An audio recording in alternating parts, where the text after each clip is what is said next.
Hello everyone, welcome back to my another daily vlog. থাকছে বাচ্চা থেকে বুড়ো সবারই পছন্দের স্ন্যাক্স রেসিপি। আশা করছি যে যেখান থেকে দেখছেন সবাই ভালো আছেন, সুস্থ আছেন। আজকে আবারও একটা নতুন ভ্লগ নিয়ে চলে আসলাম আপনাদের সাথে। আশা করছি আপনাদের সবার ভালো লাগবে। আমি জয়া, আজকে আপনাদের জন্য নিয়ে চলে এসেছি খুব সহজে একটা স্ন্যাক্স রেসিপি। কদিন ধরেই ভাবছিলাম একটু বেশি করে রুটি বানিয়ে ফ্রিজে ফ্রোজেন করে রেখে দিব। আর শীত আসছে, শীতের সময় আসলে প্রত্যেক দিন রুটি করাটাও খুব কষ্টকর এবং ঝামেলার ব্যাপার। আর এখন ছোট দিনের বেলা, তাই দেখা যায় যে খুব তাড়াতাড়ি দিন শেষ হয়ে যায়। এই টাইমটাতে হয় কি, সারা দিনের সব কাজ কমপ্লিট করতে না করতেই দেখা যায় যে সন্ধ্যা লেগে গিয়েছে। আর আমার কাছে মনে হয় প্রত্যেক দিন রুটি করে সময় নষ্ট না করে একদিনে একটু বেশি করে বানিয়ে রাখলে পরের দিনে সেই সময়টা বেঁচে যায়। সে আপনি হাউসওয়াইফ হন বা ওয়ার্কিং ওমেন, বুঝে শুনে একটু গুছিয়ে কাজ করলে সংসারের কাজের ফাঁকে নিজের জন্যও একটু সময় বের করা যায়। রুটিগুলো আমার বানানো হয়ে গেছে, এবার সব ভেজে নেব।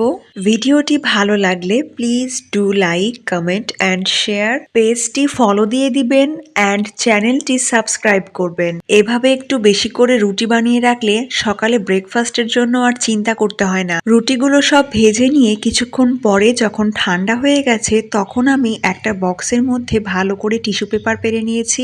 একে একে সব রুটিগুলো রেখে টিস্যু পেপার দিয়ে ভালো করে মুড়ে ঢাকনা আটকে ফ্রিজে স্টোর করে দিয়েছি। এখন আমি সন্ধ্যায় স্ন্যাক্সের জন্য একটা রেসিপি বানাবো। তার জন্য ফার্স্টে আগে আলু সেদ্ধ করে নিতে হবে। আলুগুলো একটু ম্যাশ করে নিয়ে এর মধ্যে আমি স্বাদ মতো লবণ, চাট মশলা, জিরা গুঁড়া আর দিয়েছি ধনে গুঁড়া। তারপরে সবকিছু একসাথে ভালো করে মাখিয়ে রেখে দিলাম। অ্যান্ড এবার আমি চিজ গ্রেট করে নিচ্ছি। আর আমার ঠিক এতটা পরিমাণেই দরকার ছিল। আজকে আমি বানাচ্ছি পাউরুটির পাকোড়া বা ব্রেড পাকোড়া, যেটাই বলেন না কেন। তার জন্য অবভিয়াসলি পাউরুটি তো লাগবেই। পাউরুটির চার সাইডের যে ব্রাউন কালারের ধারগুলো আমি এভাবে একটু কেটে নিয়েছি। তারপরে আমি সব মশলাগুলো দিয়ে যে আলু মেখে রেখেছিলাম সেটা একটা ছুরির সাহায্যে পাউরুটির ওপরে সুন্দর করে স্প্রেড করে দিচ্ছি। বাসায় যদি ব্রেড থাকে তাহলেই কিন্তু আপনারা খুব ইজিলি এই রেসিপিটা ট্রাই করতে পারবেন। সন্ধ্যার দিকে কিন্তু দেখা যায় যে আমাদের সবারই ছোটখাটো একটু ক্ষুধা লেগে যায়, আর ওই সময়টাতে এরকম একটা নাস্তা পেলে খিদে তো আরো দ্বিগুণ পরিমাণে বেড়ে যাবে। ফার্স্ট লেয়ারটাতে আমি এই আলু মাখাটা ছড়িয়ে দিব। একদম ছোট থেকে বড় সবাই কিন্তু এই রেসিপিটা অনেক পছন্দ করবে। সো ভিউয়ার্স, এখানে আপনারা দেখতেই পাচ্ছেন সবগুলো পাউরুটির পিসে আমি আলুগুলো সুন্দর করে মাখিয়ে নিয়েছি। এবারে সেকেন্ড লেয়ারটা করব। সেকেন্ড লেয়ারটাতে এখন আমি পাউরুটির ওপরে গ্রেট করে রাখা চিজগুলো ছড়িয়ে দিচ্ছি। সো এইটার উপরে আমি একদম ভরপুর পরিমাণে চিজ দিয়ে দিয়েছি। আর এখন আমি এর উপরে সামান্য গোলমরিচের গুঁড়া ছড়িয়ে দিচ্ছি।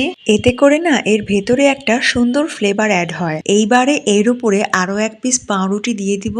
ব্যাস, এবার আমি স্যান্ডউইচের মতো কোনা করে কেটে নিব। তার জন্য চারধার ভালো করে হাত দিয়ে চেপে চেপে নিচ্ছি, যাতে করে ভেতরের স্টাফিংটা বেরিয়ে না আসে। সো এভাবে খুব সহজেই আমি প্রত্যেকটা ব্রেড আগে রেডি করে নিচ্ছি। এদিকে তো সব পাউরুটিগুলো রেডি হয়ে গেছে। এবার আমি বেসনের ডোটা রেডি করে নিচ্ছি।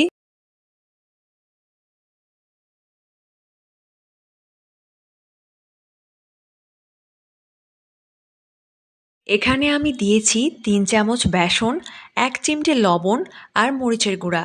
এবারে আমি জল দিয়ে ডোটা রেডি করে নিচ্ছি। এখানে আমি দিয়েছি 3 চামচ বেসন, 1 চিমটে লবণ আর মরিচের গুঁড়া। এবারে আমি সামান্য পরিমাণ জল দিয়ে বেসনের মিক্সচারটা রেডি করে নিয়েছি। এইবার পাউরুটির পিসগুলোকে ভালো করে বেসনে ডুবিয়ে গরম তেলে ভেজে ফেলতে হবে। আর এগুলো ভাজার সময় কড়াই বা ফ্রাই প্যান যেটাতেই ভাজেন না কেন অবশ্যই ডুবো তেলে ভাজতে হবে। তাছাড়া এটার সবগুলো ধার কিন্তু ভালো করে ভাজা হবে না। আর এগুলোর ভেতরে যে চিজ দেওয়া আছে এগুলো ফ্রাই হওয়ার পরে ভেতরে চিজটা মেল্ট হয়ে যায়। এটা যে এত ভালো লাগে, ট্রাস্ট মি, না দেখলে বুঝবেন না। ব্যাস, গরম গরম পাউরুটির পাকোড়া রেডি।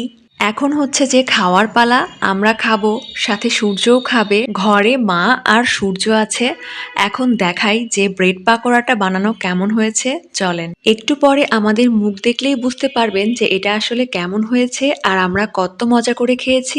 আর এই পাউরুটির পাকোড়াটা এত ইয়ামি ছিল যে আপনারা একটু ট্রাই করে দেখবেন। তো আশা করছি আজকের ব্লগটা আপনাদের ভালোই লাগবে। কেমন লাগলো অবশ্যই কমেন্ট করে জানাবেন।